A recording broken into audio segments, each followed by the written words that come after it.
temporada do RJ Entrevista, hoje com vocês, com as médicas endoscopistas Renata e Angelina Miranda, mãe e filha. E a gente está no Março Azul. Vocês sabem que o Março Azul é o mês de prevenção do câncer de intestino. É isso mesmo, minha gente. Esse câncer de intestino que vem atingindo muitos famosos. A gente está vendo o caso aí de Simone, de Preta Gil. É normal estar acontecendo tantos casos assim, de pessoas mais jovens? Sim, a população teve um crescimento, né? Isso foi já estudado, isso foi quantificado. E tanto aqui no Brasil como nos Estados Unidos, esse aumento da população acometida numa faixa etária mais jovem, isso realmente é real. Antigamente se falava que a pessoa precisava começar a fazer a colonoscopia ou endoscopia. Eu queria até, inclusive, falar sobre isso antes de a gente perguntar. Endoscopia e colonoscopia, há diferença? A endoscopia, né, a gente abrange a endoscopia digestiva alta, a endoscopia do esôfago, estômago e duodeno, e a endoscopia digestiva baixa, que é a colonoscopia, onde a gente estuda o reto e os cólons, né, que se dividem em vários segmentos. Então, para a gente descobrir ou fazer um diagnóstico precoce, vamos passar para a Renata essa questão. Renata, é para a gente descobrir, fazer um diagnóstico precoce do câncer de intestino. A gente deve fazer a colonoscopia ou a endoscopia, ou como você falou aí, que é a colonoscopia baixa, a endoscopia baixa? Está indicado o exame da colonoscopia. E desde 2018, por conta desse aumento crescente dos casos de pessoas mais jovens, tem se observado a cada ano aumento de 1 a 2% em pessoas entre 20 e 39 anos. Então, desde 2018, foi preconizado que essa idade de início de rastreamento inicie-se aos 45 anos, ao invés de 50, para se pegar lesões em estágio mais precoce. Então, hoje em dia, o Brasil está ocupando a 7ª posição já no mundo de câncer coloretal, o 7º país mais frequente. E no Brasil, tanto em homens quanto em mulheres, é o 2º câncer mais frequente e que mais mata também. Então, nas mulheres, o câncer de colo e reto perde apenas para o câncer de mama, e nos homens, fica atrás apenas do câncer de próstata. Em relação à mortalidade mais frequente é o câncer de pulmão, e em segundo lugar já vem o câncer coloretal. Então, por isso essa preocupação, e estamos aproveitando agora o mês de março para divulgar e conscientizar a população da importância de se prevenir. Aí eu queria saber, doutora Angelina, se eu fizer só endoscopia alta, como a gente falou agora, a gente fazendo só esse exame, a gente faz o diagnóstico de que pode ali fechar um diagnóstico de câncer de intestino?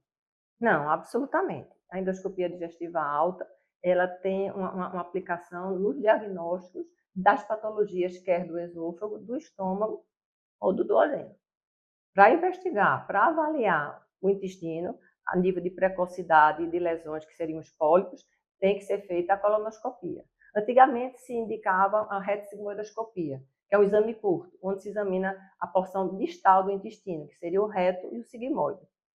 Mas pela grande frequência de pólipos, de lesões no colo direito, que seria a região proximal do intestino, então atualmente não se indica ou a pesquisa como rastreio de pesquisa de sangue oculto nas fezes, não é mais indicado, assim como a retossigmoidoscopia, tendo a indicação formal, padrão ouro, fazer a colonoscopia para a prevenção do câncer do intestino. Então, a partir de que idade? Porque a Renata falou ali que seria a partir dos 45 anos, mas ela falou também que tem muita gente jovem, muito antes dos 45, apresentando esse tipo de tumor. Então, a gente fica numa dúvida. Quando começar? Quando começar? Exato. A gente faz esse start quando? Se tiver caso na família, começa antes, ou se for obeso, começa antes. Como é que faz essa seleção? É importante que você procure seu médico, seu gastro, e ele vai individualizar com você a sua história genética, seus hábitos, pois o meio ambiente, a sua maneira de se alimentar, seus hábitos de vida, isso tudo são preponderantes no desenvolvimento das lesões que vão se tornar ou não um câncer de intestino. Então é importante, se você tem uma história familiar, casos na família com câncer de intestino, então você precocemente antecipa.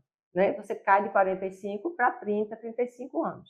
Como tem sido frequente a gente observar pacientes mais jovens, porque a história familiar é preponderante. E de quanto em quanto tempo a gente faz o exame? Por exemplo, a gente sabe que o exame de câncer de mama, né, a gente faz anualmente. Quanto tempo tem a validade, vamos supor assim, Renata, de uma colonoscopia? Bem, isso também tem que ser visto de modo individualizado. Por quê? Porque são vários os fatores. História familiar, a história pessoal, se o paciente tem, por exemplo, uma doença inflamatória, o achado do exame, da colonoscopia. Então, muitas vezes os pacientes terminam o exame e perguntam, doutora, quando é que eu volto? Então, você tem que voltar para o seu médico. Se tiver tido algum pólipo, ele vai olhar o resultado da biópsia e analisar em conjunto se o preparo estava bem feito, porque o preparo é muito importante. A gente sabe cada vez mais. O objetivo é retirar as lesões precoces, as lesões que vão vir um dia, poderiam crescer e virar um câncer. Então, para isso, são lesões mínimas de milímetros. Então, para que elas sejam localizadas, é importante que o preparo seja bem feito. Então, quando for agendar seu exame, procure agendar numa época que você consiga se dedicar, tire todas as suas dúvidas, siga exatamente as recomendações, porque um exame bem feito, com um preparo bem feito, você consegue aumentar o intervalo entre os exames, que é um dos critérios que a gente utiliza também. Quer dizer, então, que aquela história que só de 5 anos não existe mais? Não. Esse intervalo realmente tem que ser visto caso a caso. A medicina tem que ser personalizada, o paciente tem que ser visto como um todo. E são vários os fatores que vão aumentar, prorrogar ou antecipar o intervalo do exame. Agora vamos falar, doutora Angelina Miranda, do tão temido preparo para a colonoscopia. Porque muita gente não faz, não é nem com medo do exame, porque o exame em si, realmente a gente nem sente, não é isso? É verdade. Agora, por que o tão temido preparo? Não, o preparo é rigoroso em si, porque vai mudar seu hábito, né? Você faz 3, 4 refeições ao dia, você tem uma alimentação farta, então você vai entender que você vai precisar restringir a qualidade dos alimentos, você vai passar por uma limpeza de intestino que tem que ser realmente profusa, você vai evacuar intensamente, mas para esse preparo ficar perfeito e você sentir-se bem, é importante que tudo seja individualizado. Então, você vai ter que fazer uma boa hidratação, você vai ter que ter parâmetros que a gente orienta aqui na clínica, quando o seu intestino está bom, quando ele está apto para a gente fazer aquele exame, que a gente vai dizer, não encontrei resíduo, não aspirava, que são restos de secreções. Você vai ser orientada quanto tipo de alimentos, aí o tipo de líquido que você vai ingerir para o seu organismo ficar equilibrado, para você não perder elementos, sais minerais, que isso vai deixar em condição melhor para você realizar o exame. Se você seguir um roteiro na clínica que você confia, que você conseguiu entender todas as etapas, aquela alimentação é restrita, mas lhe permite saciedade. São liberados caldinhos, são liberados suspiro, é individualizado sorvete, você pode comer uma pequena massa, então você não chega a ter uma restrição grande de alimentos. Você proibir algumas coisas e os alimentos ficam liberados. Agora, você tem que primeiro se conscientizar que aquele preparo vai ser único. Se você fizer um exame bem preparado, em condições clínicas favoráveis, que você esteja bem, você vai fazer o exame confortável. Realmente faz. Agora, se você sabotar o seu preparo, se você não intensificar as caminhadas, se na véspera do exame você achar que pode comer tudo, que aquela comidinha a mais não vai perceber, que você vai estar enganando a gente, você realmente vai estar se enganando e seu exame vai ser adiado ou remarcado, ou então subutilizado. Você não vai ter a adequação que é de se esperar no exame. Agora, na hora do exame em si, a gente não sente nada. Vai depender realmente se você estiver bem, porque se você não tiver ótimo o preparo, a gente vai precisar lavar seu intestino, a gente vai precisar aspirar mais, vão ter manobras que a gente vai ter que fazer com o paciente, mudança de decúbito durante a avaliação. Então, isso tudo pode gerar desconforto. Mas se você chegar bem, hidratado, com seus parâmetros clínicos, de pressão, de condição de neve mucosa, se ele está hidratado, se você tomou seus medicamentos, né, que não precisa suspender, então você vai estar bem, clinicamente bem, você vai estar apta a fazer um bom exame e com a sedação realmente é tranquilo. Graças a Deus. Agora, Renata, as pessoas mais velhas que querem fazer esse exame, aqui na clínica vocês fazem com acompanhamento sem internação, não é isso? Isso. Por quê? A gente chama de day clinic. Isso é um cuidado a mais. Por quê? Porque idosos têm restrição de volume, eles não conseguem muitas vezes tomar aquele líquido todo que seria necessário para uma lavagem correta, um preparo adequado. Então a gente faz aqui na clínica, o paciente vem pela manhã, pega um acesso venoso, pega uma veinha para fazer um soro. Então aquele líquido que ele toma do preparo pela boca, ele também vai ter uma complementação de uma hidratação pela veia. Então, isso vai dar conforto, a gente faz medicações para evitar náusea, para evitar cólica. Então, ele vai ter todo uma supervisão constante, vai ser estimulado a andar, que é super importante para esse líquido que ele toma percorrer e esvaziar. Então, e monitorar. Precisa mais, precisa menos. Agora, vamos conversar um pouco mais sobre câncer de intestino. Por que a senhora acha que está acontecendo essa incidência maior? É a alimentação das pessoas? Os fatores ambientais são determinantes, né, para o aparecimento do câncer coloretal. E se dá muita importância aos hábitos alimentares, né, onde existe a facilidade de alimentos, né, processados, alimentos industrializados. Isso tudo corrobora para o aparecimento da obesidade, que é um dos fatores importantes, né? A obesidade, sedentarismo, o fumo.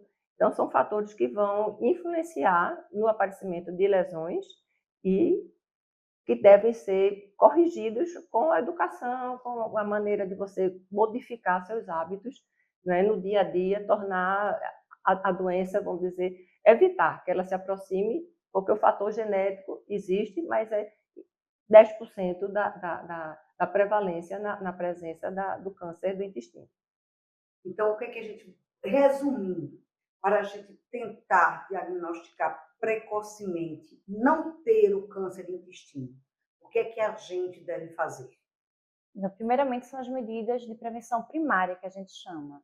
Que é isso que a gente está fazendo aqui, Roberto. Então, assim, divulgando, explicando, conscientizando a população que você pode fazer sua parte, que é fazer atividade física, ter uma dieta saudável. E como é essa dieta? Rica em fibras, com pouca gordura, pouco açúcar, evitar alimentos embutidos, industrializados, carne vermelha, não fumar, evitar bebida alcoólica. Realizar os exames já faz parte já da prevenção secundária. O que seria isso? Você retirar lesões que poderiam crescer, retirar lesões precoces antes dela virem a se tornar câncer. Agora, o que eu queria saber, doutora Angelina, é porque a gente vê frequentemente essas campanhas, né? Então fala, não, vamos fazer anualmente exame para a próstata, exame de mamografia, mas a gente não vê uma campanha nacional de vamos fazer uma colonoscopia ou uma endoscopia. A gente não vê essa campanha nacional. O que poderia ser feito para que o governo acordasse a população para se fazer isso? Porque é importante também. A gente não vê as pessoas fazendo, às vezes até para médicos particulares a gente vai e eles não pedem o exame de colonoscopia. É uma verdade. A nossa sociedade, a SOBED, né, SOBED Nacional, é uma sociedade muito engajada, que faz programas para os médicos. Temos aulas semanais, quinzenais. Existe uma grande divulgação do cronograma desse março e que a gente, da especialidade, vive isso intensamente. Mas na maioria da população não tem acesso a essa informação, não faltam realmente campanhas, né? Educação, né? Que nossos governantes, a nível municipal e estadual, entendessem isso e trouxessem, talvez, para esse diálogo que você está fazendo, informal, né? Com um vocabulário acessível. Agora, isso tem que ser frequente. E também permitir que as pessoas tenham mais acesso aos gastroenterologistas. Porque, às vezes, as pessoas vão ao cardiologista, às vezes, as pessoas vão ao seu médico especialista de outras patologias, e essas não são as pessoas que vão indicar a colonoscopia. Então, a gente recebe muito homem, porque as mulheres fazem mais colonoscopia do que os homens, porque as mulheres vão à ginecologista, e as ginecologistas faz parte da prevenção delas pedir a colonoscopia. Então, a maior parte das ginecos já estão pedindo a colonoscopia. Enquanto os homens não vão a um especialista, não vão a um geriatra, que seria também um especialista que estaria pedindo a colonoscopia, que os geriatras também pedem. Então, eles vão ao cardiologista, o cardiologista faz a sua avaliação cardiológica, né, com todos os requintes, tudo certo, mas não inclui no rastreio o câncer coloretal. E, infelizmente, existe uma lacuna grande e é o dia a dia. Os jovens, então, nessa faixa etária, embora tenha uma história pregressa da família de um câncer, muito menos, né? Essa faixa etária mais jovem é totalmente desprotegido da investigação.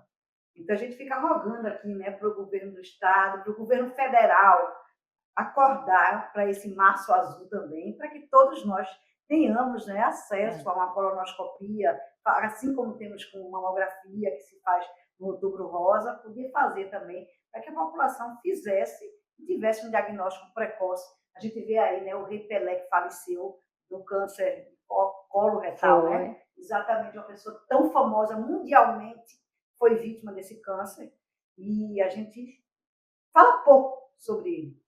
Vendo tantas pessoas famosas tendo esse câncer e a gente falando um pouco. Eu acho que é importante a gente deixar esse recado aqui para toda a nossa população. Então, vamos esclarecer, vamos aí fazer os exames. Eu agradeço mais uma vez a Copergás, Companhia Pernambucana de Gás de Pernambuco, que leva gás a 28 municípios do estado de Pernambuco, por mais este papo aqui do RJ Entrevista.